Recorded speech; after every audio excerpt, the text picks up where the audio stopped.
महाकवि तुलसीदास, जो कभी अपनी पत्नी के प्रेम में इस तरह डूबे हुए थे कि उसके बिना ये एक पल नहीं रह सकते थे। तो ऐसा क्या हुआ कि पत्नी के प्रेम में डूबा हुआ राम बोला नामक यह मनुष्य रामचरितमानस लिखकर तुलसीदास हो गए। बात उस दिन की है जब तुलसीदास जी राम बोला के नाम से जाने जाते थे। उनकी नई नई शादी हुई थी। उस वक्त वह प्रभु श्री राम की भक्ति में नहीं बल्कि अपनी पत्नी की आसक्ति में लिप्त रहते थे। एक दिन उनकी पत्नी ने कहा, स्वामी, मैं मायके जा रही हूँ, कल वापस लौट आऊंगी। तुलसीदास जी ने भी उन्हें जाने की इजाजत दे दी, परंतु उन्हें जल्द ही लौट आने को कहा। पत्नी को गए धीरे धीरे 2 दिन बीत गए, परंतु वह नहीं आई।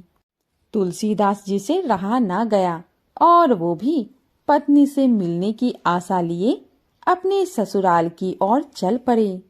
रास्ते में नदी उफान पर थी और कोई नाव भी नहीं था, परंतु तुलसीदास जी के मन में अपनी स्त्री के लिए इतना प्रेम था कि नदी में बहते हुए एक लाश को पकड़कर उन्होंने नदी को पार कर लिया।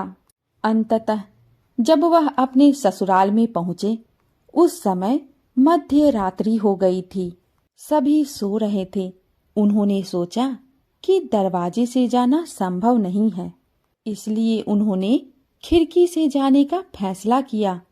प्रिय मिलन की आस इतनी थी कि उसकी पत्नी की खिड़की से एक सर्प लटका हुआ था। उन्होंने सोचा यह रस्सी है और उसको पकड़कर अपनी पत्नी के कमरे में प्रवेश कर गए। उन्हें इस अवस्था में देखकर उनकी पत्नी को अत्यंत क्रोध आया। उन्होंने कहा, अस्थि चर्ममय देह यह, तासो ऐसी प्रीत, ये जो होती राम सो तो काहे भव भीति।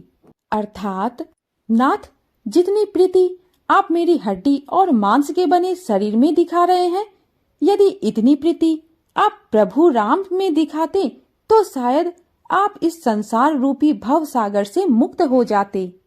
बस इतना ही शब्द सुनकर तुलसीदास जी के मन में वैराग्य जागृत हो गया तथा उसी समय संसार से नाता तोड़कर प्रभु श्री राम में अपने मन को लगा लिया और कालांतर में श्री रामचरितमानस की रचना करके संपूर्ण पृथ्वी वासियों में राम राज्य का प्रचार प्रसार किया और जीवन भर प्रभु श्री राम के चरणों की सेवा करते करते उनका यह भक्त उन्हीं में समाहित हो गया।